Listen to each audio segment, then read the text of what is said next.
Good morning, I'm WPBF 25 First Warning Meteorologist Brooke Silvering, and today is a First Warning weather day as we do have the potential to still see some strong storms here across the area. Isolated severe thunderstorms still possible, and since this morning up until now, there has been multiple tornado warnings that have been issued, and even some confirmed tornadoes that were issued over towards the Tampa area all the way as far south as Naples, Florida, down to Marco Island. So very active weather on the southwestern side, but of course all of that will eventually move to the eastern half of the state. Some of the cells could weaken eventually, but we're still going to be monitoring the potential for those severe to strong storms here across the area. So very heavy rain already beginning to work its way across Okeechobee County. Light rain showers over there towards Vero Beach and Fort Pierce. But we're going to continue to monitor these cells out to our west as they have the history of producing some rotation. So there's a look at the Doppler winds, red away from the radar site in Miami, green towards the radar. So whenever we see some tight cutlets of the radar sites there and the Doppler winds, that's a good indication of some rotation. So that's something we're going to be monitoring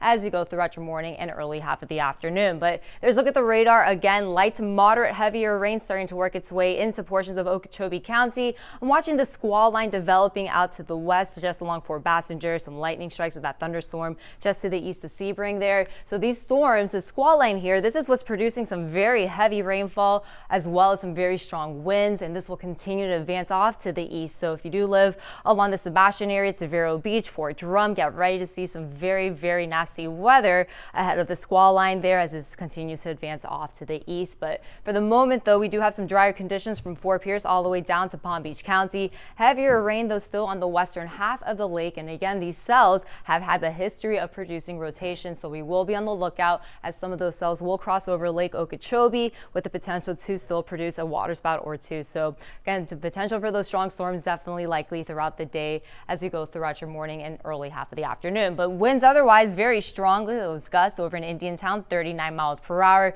mid-20s to the 30s down in Boca Raton. We are under a wind advisory, which means winds up to 40 to 50.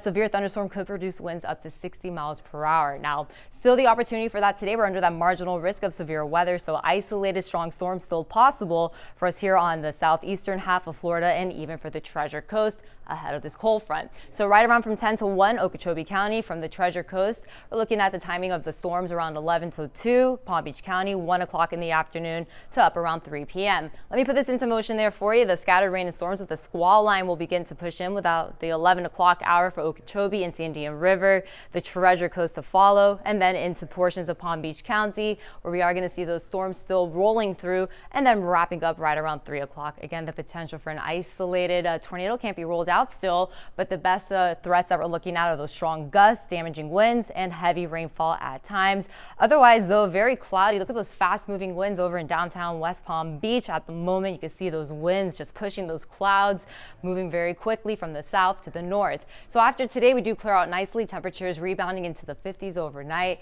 Quiet and pleasant conditions to follow throughout the rest of the week with temperatures below average for Monday and Tuesday. Of course, we're going to have another check and another update on your forecast in the top of the next hour.